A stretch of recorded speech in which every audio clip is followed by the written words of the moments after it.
Zack Snyder's Justice League has officially been released and I couldn't be happier. Seeing this director's vision for the heroes I love was amazing, and this time will actually see its payoff, not like in 2017 when Warner Brothers decided to yeet out over the window. So thanks for that, you idiots. So to celebrate this cinematic event, I will be reviewing all of the movies from the Snyderverse, or the films that actually tie into Zack Snyder's Justice League, and we'll be taking a look at the highs and lows of this messy cinematic universe. Also, spoilers for all of the movies on this list. If you want to watch this review, I suggest to watch these movies if you haven't already. Anyway, let's get to number 7. Where is my mother? Justice League. Let's get this one out of the way, please. What hasn't been said about this movie already?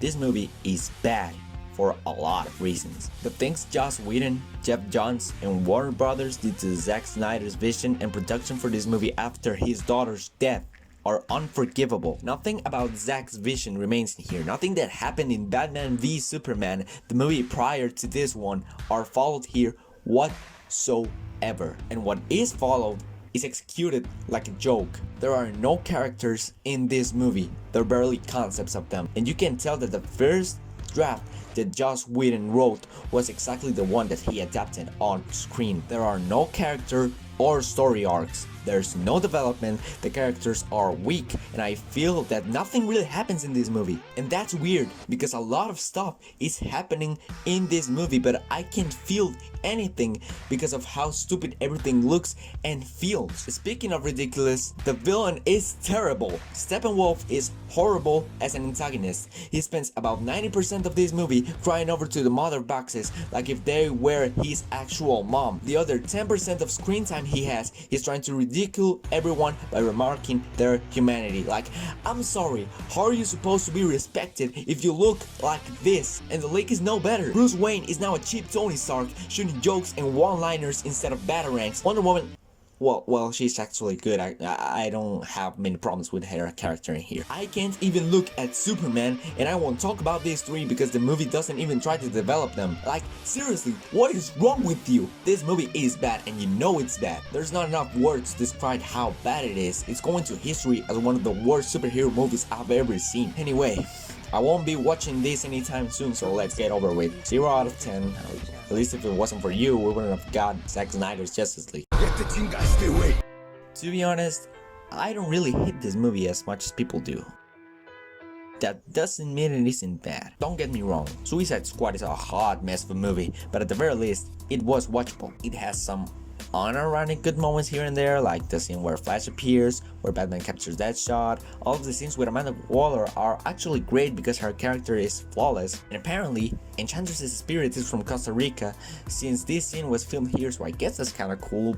But other than that, I can't really say anything else about it. I mean, it's Suicide Squad, what do you want me to say? Harley Quinn is annoying and her speech in the bar ruins this best scene in the whole movie. Like, it's kinda uninteresting. Joker wasn't necessary in this film at all. The villain is bland and so on and so forth. The only character I can say that I like other than Amanda Waller is Diablo, because he is the only one I can relate to. His backstory is actually interesting because he wasn't really a bad person, he was just dangerous, but I can really talk about that because it is a bad movie, so let's get back to bad movie stuff. It sometimes feels like scenes of a bad paced trailer pieced together trying to pass it like a movie, and this is how I noticed it. It starts with Amanda Waller giving a speech about the squad with the song Sympathy for the Devil in the background with some superficial introduction to the characters, like a trailer for an action movie would do. And the movie finishes the exact same way, because the final scene is exactly the beginning of one of the trailers for this same movie. It's like they knew what to go for but didn't embrace it. I don't know, it's weird. This movie is weird and it's bad. But anyway, I don't want to make this segment too long because this movie doesn't really deserve it, so let's keep it going, shall we? 2 out of 10. At least this movie had Diablo. Could've just peed on it. I really wanted to enjoy this movie 100% again. I really wanted it, but man, Aquaman feels so safe. Look, I like Arthur. I like Mira. In fact, I like all of the characters. I like what the movie is going for. James Wan's direction is stellar and everything looks and feels perfect, but the rest is just below average. The Marvelite jokes are still here and they are horrible. The story is kinda bland and very predictable. Some of the dialogue is bad, like seriously, who wrote this?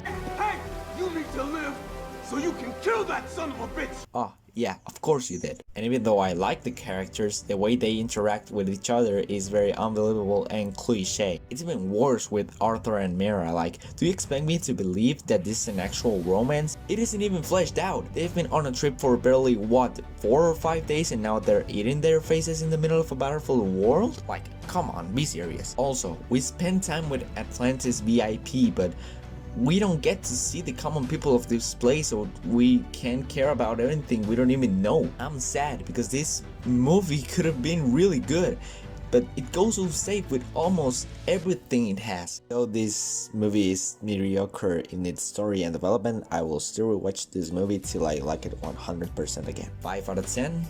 At least your style was flawless. Anyway, I hope any of these movies breaks my heart again. Oh no, not you. Then I will destroy you! I always see this movie with the hope that I will like it, that the first and second act will overcome the third one, but this finale is just that bad. The third act is what makes all of these things worthless and demolishes this complete movie, and here's why. Wonder Woman starts off nicely with a young Diana learning to be a warrior and finding her place in the world. Then the movie continues flawlessly with Diana and Steve Trevor looking for Ares in World War I, with some subtle and not so subtle hints that the god of war may not be real, and creates a very smart internal conflict for Diana. And the wasted potential for this conflict is what breaks my heart, because when Ares finally appears, it destroys completely Diana's conflict, gives her an easy way out. The worst thing is that this finale, pushed by Warner Brothers and not by Patty Jenkins, who wanted Ares to be a spirit and not an actual person to blame for all the evil in the world, doesn't make any sense, because it will make all evil impossible in all the future movies, right? Then what about Man of Steel? What about Batman v Superman? Apparently Warner Brothers didn't think this through, huh? I'm just so done with studios interfering in someone else's movie. I hate it, and I hope this is the last time we see something like this. This is a still very enjoyable movie if you can pass by the bad ending. So go watch it. It's still a good movie and you hopefully not regret 7 out of 10. You were robbed of having a good ending. You know, I watched all these movies in this same order I put them in the ranking because I thought it would end up looking like this.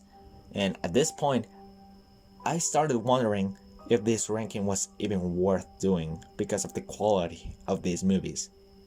But I still kept going because I knew these masterpieces waited me at the end. Let's receive number 2. We can do better. I love this movie. Yep, I said it. I absolutely 100% adore this film. Batman v Superman is an introspective look at how we handle hate around people and how we'll never defeat our goodness inside us. I love this movie because of how smart it is. It's one of the few superhero movies that make me question important aspects of my life, and I adore how many messages this movie has under all of the superhero action. The message of Man is still good. is so powerful and show us that we may be corrupted and sometimes evil, but the good in us will prevail no matter what. Clark Kent's arc continues flawlessly with the guilt of being held accountable for the collateral damage his battles have brought. But with his sacrifice, he shows the people of the world how he never was a threat and that he was only a good man trying to do good things. Batman's introduction to this world is also gold. This Batman is broken. He has left his one rule behind. He has so much hate in his heart that he doesn't even recognize Superman as a man. Until Kal says, Save Martha! That he realizes that he's about to kill a man who had a mother and who never asked for the things that had happened. At the end, Bruce accepts his mistakes and comes out of the shadows to bring the Justice League together. That's why it's called Dawn of Justice. This conflict with Clark made him realize how important it is to stand together, and I'm very excited to see this arc continue in Zack Snyder's Justice League. I could talk hours about how the cinematography, music, action, and style come together to create this masterpiece of a movie, but that's a story for another day. 9 out of 10. You were ahead of your time, my friend. Take your place among the brave ones. Honestly, what can I really say about this movie to make justice for it? This movie is great for a lot of reasons. The things that Zack Snyder imagined for this movie and eventually executed are nothing but great. Everything about Zack's vision is kept in here. Every important character and story moment that happened in both Batman v Superman and Man of Steel are all followed here with the respect they deserve. Almost every character and story arc work perfectly. The development, while subtle, is satisfying, and I feel a sense of impact in every scene. A lot of stuff is happening around and I feel everything because of how the characters look and behave. Steppenwolf is good this time. Now he actually has a motivation. His relationship with Zod and Darkseid is so compelling that you can feel about Steppenwolf wanting to go home. Like, look at him. Why wouldn't you let him come back again? And the League is honestly the best of the movie. Bruce Wayne goes from a lonely maniac to a decided leader that now has faith. He'll be here, Alfred, I know it. What makes you so sure? Faith, Alfred. Faith. Wonder Woman is as cool and badass as you can expect her to be. The Man of Steel is finally back with his glorious theme. Aquaman is now a noble warrior who worries about his teammates. Flash's last move makes me hopeful for more content with Ezra Miller as a character. And Cyborg is definitely the heart of the movie and the one with the best character arc, as Zack has teased time and time again. All of this is generally speaking, obviously, and I'll talk about it in the future in a separate video. But since I have minor nitpicks about it, I'll give it an almost perfect 9.5 out of 10. To be honest, I wouldn't have a problem calling this my favorite of these movies, but there's still a movie better than this one. One that has reached my heart in a personal level. Let's get to number 1. This movie speaks to me in a personal level. Man of Steel studies Clark Kent the way no other version of the character does. Kal-El arrives on an Earth that is scared of things that they can understand, which makes little Clark scared. He's scared to be a freak, that this cruel world maybe won't be able to accept them. I like this because I can relate immensely to this theme of being scared that the world's too big for us. Look, I know I haven't lived a long life, and there's still a long way for me to start calling myself a mature person, but I know what it's like to have abilities that maybe will never be appreciated by anyone. I'm starting this YouTube and social media journey, and I don't know if this will turn out great for me. I'm sharing my ideas and creativity, and I don't know if it will be rewarded to me or even appreciated, and that scares me. I don't want my passions and pretty much the meaning of my life to go to waste, just like Zod's did. I like this movie because it gives me joy about my future, a future that's worth fighting for. Clark's journey is so relatable because he's portrayed as one of us. Also, notice how I barely mentioned Superman in this segment? Well, it's because this movie is about the man behind the Superman. At the end of the movie, we see Clark finally finding his place in the world. He has people that appreciate who he is and what he stands for, and uses his talents to help others. This scene makes me smile every time because I know there will be a time where I also will find my way in this big world. Definitely, this is a 10 out of 10 for me. Someday I will make true justice to this movie in a full-length video, but that's a story for another day.